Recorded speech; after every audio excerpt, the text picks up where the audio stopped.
कुछ तो था उस बंद दरवाजे के पीछे, कुछ ऐसा जो सामने से गुजरने वाले को आकर्षित करता था। सालों से इस वीरान पड़ी हवेली का ये दरवाज़ा हमेशा मैंने बंद ही देखा। बहुत सी सच्ची झूठी कहानियाँ सुनी थी इस हवेली के बारे में। लोग कहते हैं हवेली में भूतों का डेरा है। मैं हमेशा छुट्टियाँ बिताने अपनी दादी के घर आता हूँ और गांव के लोगों के ये किस्से सुनने को मिलते हैं। बचपन में तो ये सब सच लगता था, लेकिन अब ये सब कहानियाँ ही लगती है बस। एक दिन मैंने अपनी दादी से हवेली के बारे में पूछा। पहले तो दादी हवेली के नाम से ही डर गई, लेकिन जिद करने पर उन्होंने बताया कई साल पहले वह हवेली बहुत ही संपन्न हुआ करती थी। सारी खुशियाँ थी वहाँ। हवेली के बड़े ठाकुर बहुत ही दयालु थे। पूरे गांव में उनका सम्मान था। कुछ दिनों बाद उनके छोटे बेटे की शादी हुई। नई बहू के पहली बार ससुराल आते ही हवेली के दिन फिर गए। हवेली में कदम रखते ही कुत्तों के रोने की आवाज़ें गूंजने लगी। लोगों ने इसे महज संयोग समझ के भुला दिया। नई बहू देखने में बहुत सुंदर थी। प्रेम विवाह हुआ था दोनों का। असल में छोटे ठाकुर एक बार जंगल गए थे शिकार पे। वही उनकी मुलाकात नई बहू से और वो उनके प्रेम जाल में पड़ गए। कौन जानता था नई बहू कोई सामान्य कन्या नहीं, बल्कि एक डायन है जो अपने शिकार को प्रेम जाल में फंसा के अपना काम करती है। विवाह के 2 दिन बाद ही बड़े ठाकुर चल बसे। साथ ही हवेली की रौनकें भी चली गई। अब तो अक्सर ही कुछ ना कुछ अनहोनी होती रही थी। नई बहू की हरकतें भी छोटे ठाकुर को खटकने लगी थी। उसने बहू पे नज़र रखनी शुरू कर दी और एक रात छोटे ठाकुर ने उसे काला जादू करते देख लिया। दोनों में कहा सुनी हुई। छोटे ठाकुर ने वहाँ बड़े चाकू से नई बहू को मार डाला और अपने बाकी परिवार के साथ उस गांव को छोड़ के चला गया। बस तब से वह हवेली बंद है। लोग कहते हैं नई बहू की आत्मा आज भी वहाँ रहती है। अगली सुबह मैंने मन बना लिया हवेली जाने का। मुझे देखना था जो कहानी लोग सुनाते हैं उसमें कितनी सच्चाई है। इस काम में साथ देने के लिए मैंने अपने भाई को भी साथ कर लिया। शाम को मौका पाकर हम हवेली पहुँचे।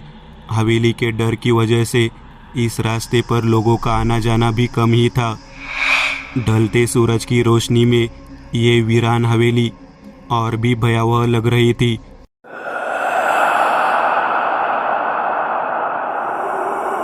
मेन दरवाज़ा खुला ही रहता था। हम अंदर गए। छोटा सा बगीचा था जो अब झाड़ियों से भरा हुआ था। बगीचा पार करके हम हवेली तक पहुंच गए। मैंने हवेली के दरवाजे पर नज़र डाली। एक अजीब सा एहसास हुआ। ऐसा लग रहा था जैसे कोई कह रहा हो वो दरवाज़ा खोल दूँ। हम दोनों ने एक दूसरे को देखा, फिर अंदर जाने का फैसला किया। दरवाजे पे एक पुराना ताला लगा था जिसे कुछ अभिमांत्रित धागों से बांधा हुआ था। तभी पीछे से आवाज़ आई, दी हटो। मैंने मुड़ के देखा। मेरा भाई रोनित बड़ा सा पत्थर लेकर ताला तोड़ने को खड़ा था। मैं जल्दी से सामने से हट गया। 2-3 बार प्रयास करने के बाद ताला टूट गया। हमने एक दूसरे की तरफ शैतानी मुस्कुराहट के साथ देखा और जल्दी जल्दी ताला खोल के हटा दिया। फिर मैंने दरवाजे को धक्का दिया और दरवाज़ा एक डरावनी आवाज़ के साथ खुल गया। दरवाज़ा खुलते ही हमारी आंखों में चमक आ गई। हमने हवेली में धीरे धीरे आगे बढ़ना शुरू किया। जैसे ही हम अंदर गए दरवाज़ा अपने आप ही बंद हो गया। ये देख मेरा भाई थोड़ा डर गया। मैंने उसे कहा कि शायद पुराना दरवाज़ा है इसलिए ऐसा हुआ है। हमने हमारे बैग से टॉर्च निकाली और आसपास का मुआयना शुरू किया। हवेली सालों से बंद होने के कारण पूरी तरह से धूल से भरी हुई थी। जगह जगह पर मकड़ी के जाले थे। वह हवेली जितनी सुंदर थी उतनी ही डरावनी थी। हम इस समय हॉल में खड़े थे। सामने ऊपर जाने के लिए सीढ़ियाँ बनी हुई थी और चारों तरफ गलियारा और कमरे थे। दीवारों पर जानवरों के सर लगाए हुए थे जो उस समय और भी डरावने लग रहे थे, लेकिन भूत जैसा अभी तक कुछ भी नहीं दिखा। हमने फैसला किया कि हम पूरी हवेली घूमेंगे। हम दोनों अलग अलग कमरों में जाकर देखने लगे। 2-3 कमरों की खाक छानने के बाद मैं ऊपर की तरफ बढ़ी। मैं ऊपर के गलियारे में आगे बढ़ ही रही थी कि एक आवाज़ आई, ठाक। मैं चौंक गई। मैंने आवाज़ की दिशा में आगे बढ़ना शुरू किया। थोड़ा और आगे जाने पे मुझे एक परछाई दिखी जो एक पल में ही पास वाले कमरे में चली गई। मुझे लगा शायद रोनित है। मैंने आवाज़ लगाई, रोनित, क्या तुम हो वहाँ? रोनित। तभी नीचे से रोनित की आवाज़ आई, हाँ क्या हुआ? भूत देख लिया क्या जो चिल्ला रही हो? मैंने नीचे झांक कर देखा तो रोनित नीचे खड़ा था।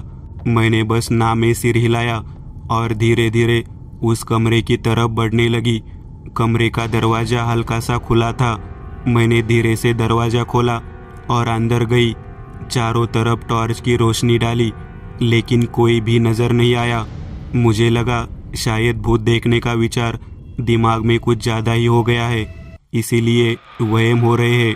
मुझे वो कमरा बाकी कमरों से थोड़ा अलग लगा। एक अजीब सा भारीपन था वहाँ। उस कमरे में अलग ही ठंडक थी। तभी मेरी नज़र दीवार पे लगी तस्वीर पे गई। एक कपल की पेंटिंग थी वो। एक लड़का जो कुर्सी पे बैठा था और उसके बगल में एक सुंदर सी युवती खड़ी थी। एक अलग ही तेज था उसके चेहरे पे, आंखों में चमक मानो अभी बोल पड़ेगी। नागिन जैसी काली लंबी चोटी, गोरा रंग, तीखे नयन नक्श। शायद ये वही थी, नई बहू। अजीब सी बेचैनी होने लगी मुझे ऐसा लग रहा था जैसे कोई घूर रहा हो मुझे। मैं जल्द से जल्द वहाँ से निकलना चाहती थी। जैसे ही मैं बाहर जाने के लिए मुड़ी, दरवाज़ा ज़ोरदार आवाज़ के साथ बंद हो गया। मैं बुरी तरह सकपका गई। मैंने दरवाज़ा खोलने की कोशिश की, तभी कमरे में एक तीखी कनपोड़ हंसी गूंजने लगी। मेरा डर से गला सूखने लगा। हंसी की आवाज़ इतनी तेज थी कि मैंने अपने कान बंद कर लिए। थोड़ी ही देर में सब शांत हो गया और वो दरवाज़ा भी अपने आप खुल गया। मैं जल्दी से कमरे से भागी और रोनित को ढूंढने लगी। मैं बस उस हवेली से जल्द निकलना चाहती थी। मैं सीढ़ियों से उतरती हुई नीचे आई और रोनित को आवाज़ दी, रोनित, रोनी कहाँ है तू? लेकिन कोई जवाब नहीं आया। मुझे अब चिंता होने लगी। मैंने उसे हर संभव जगह पर ढूंढा, लेकिन वो नहीं मिला। तभी अचानक ऊपर से आवाज़ आई, दी बचाओ मुझे। मैं जल्दी से ऊपर की तरफ भागी, लेकिन ऊपर कुछ भी नहीं था। आवाज़ आनी भी बंद हो गई। मैंने डरते डरते आवाज़ दी, रोनी, क्या तू यहाँ है? भाई मजाक मत कर, हमें निकलना है अब यहाँ से। लेकिन कोई जवाब नहीं आया। अब तो मैं और भी डर गई। मैं गलियारे में आगे बढ़ ही रही थी, तभी मेरी दाई तरफ से गलियारे से आवाज़ आई, दी। वहाँ काफ़ी अंधेरा था। मैंने टॉर्च की रोशनी उधर डाली। वहाँ रोनी खड़ा था। मेरी जान में जान आई उसे देख के, लेकिन इसके पहले मैं उसे कुछ कहती, उस डायन का साया मुझे रोनी के पीछे दिखा। लंबी काली चोटी और चेहरे पे शैतानी मुस्कान के साथ उसने मुझे देखा और अगले ही पल उसकी चोटी रोनी के गले में लिपट गई और वो उसे खींचते हुए अंधेरे में गायब हो गई। मैं ये सब देख के सुन्न रह गई और जैसे ही मुझे स्थिति समझ आई, मैं उसी रास्ते पर भागी, लेकिन वो नहीं मिला। मैंने बारी बारी से हर कमरे में देखा। गलियारे के अगले कमरे की तरफ मैं बढ़ी। यह आखिरी कमरा था। दरवाज़ा बंद था। मैंने उसे धकेला, लेकिन वो नहीं मिला। मैंने अपनी पूरी जान लगा के दरवाजे को धक्का दिया और दरवाज़ा एकदम से खुल गया और मैं नीचे गिर गई। मैं जल्दी से उठी। बहुत हैरानी की बात थी, पूरी हवेली में अंधेरा था, लेकिन ये कमरा रोशन था। इस कमरे की हालत देख के ऐसा बिल्कुल भी नहीं लगता कि ये कई सालों से बंद है। एकदम साफ सुथरा कमरा था ये। कमरे में एक अलग ही ठंडक थी। मैंने कमरे में चारों तरफ देखा, कुछ नहीं दिखा। तभी एक जोर की आवाज़ आई। मैंने पलट के देखा, एक छोटा सा संदूक गिरा हुआ था। मैंने उसे उठाया। उसमें कुछ तस्वीरें थी। एक आदमी की, सफ़ेद कुर्ता धोती पहने, अपनी मूंछों को ताव देते हुए। शायद ये तस्वीरें बड़े ठाकुर की थी। तस्वीरों के साथ में एक चिट्ठी भी थी। मैंने उसे पढ़ना शुरू किया। माननीय ठाकुर मान सिंह जी, आपका शक एकदम सही निकला। आपके छोटे भाई की पत्नी एक डायन है। उसकी नज़र इस गांव पे पड़ चुकी है। वो अपनी शक्तियाँ बढ़ाने के लिए हर अमावस की रात एक बलि लेगी। इसके पहले वो अपने काम को अंजाम दे, आपको उसे ख़त्म करना होगा। गुरुजी ने कहा ये डायन की शक्ति उसकी चोटी में है। उसकी चोटी काटने से वो ख़त्म हो जाएगी। गुरुजी ने ये सिद्ध किया हुआ चाकू भेजा है। बलि लेने से पहले आपको उसे मारना ही होगा। मैं समझ चुकी थी ये कमरा हो ना हो बड़े ठाकुर का ही था, और अब मुझे उस डायन को ख़त्म करके अपने भाई को बचाना था। अब मैंने जल्दी से वो चाकू ढूंढना शुरू किया और वो मुझे उन तस्वीरों के नीचे मिल गया। मैंने उसे उठाया और बाहर आने के लिए जैसे उठी, मैंने सोचा कि वो आखिर है कहाँ। जैसे ही ये विचार मेरे मन में आया, तभी वहाँ एक आवाज़ गूंजी, वह वही अपने कमरे में मिलेगी। मैं चौंक गई, लेकिन मैं समझ गई थी ये बड़े ठाकुर की आत्मा है जो मेरी मदद करना चाहती है। मैं जल्दी से उस डायन के कमरे तक आई। मैंने डरते हुए दरवाज़ा खोला। कमरे का हुलिया बदला हुआ था। पूरे कमरे में दिए और मोमबत्तियाँ जल रही थी।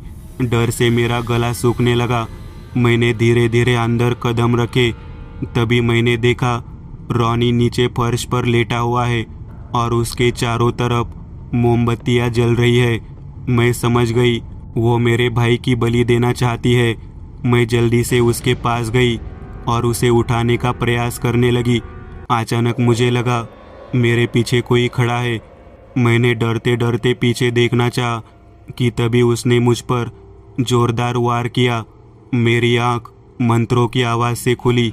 मुझे याद आया किस तरह उसने मुझ पर वार किया, और उसके बाद मेरी आंखों के आगे अंधेरा छा गया। उसकी पीठ मेरी तरफ थी। मैंने अपने पॉकेट से चाकू निकाला और धीरे धीरे उसकी तरफ बढ़ने लगी। उससे कुछ दूरी पर पहुंचकर मैंने जैसे ही उसकी चोटी काटने के लिए हाथ आगे बढ़ाया, उसने पलट के मुझे देखा। उसकी आंखों में खून तैर रहा था। वो इतनी गुस्से में थी कि लग रहा था अभी मुझे खा जाएगी।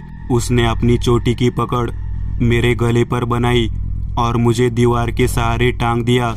मैं चिल्लाने की कोशिश करने लगी, रॉनी बचाओ बचाओ रॉनी।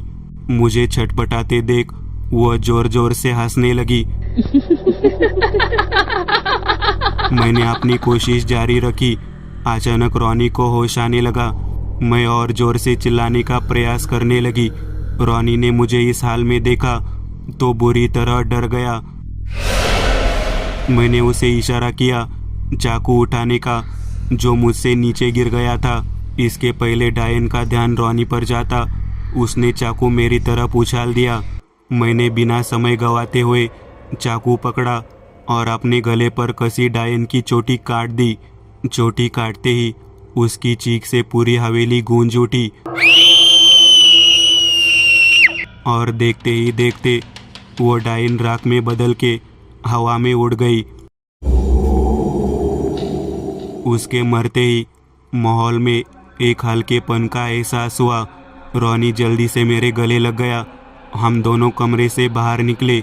नीचे आकर देखा तो वह मनहूस दरवाज़ा पूरा खुला हुआ था। हमारी खुशी का ठिकाना नहीं था।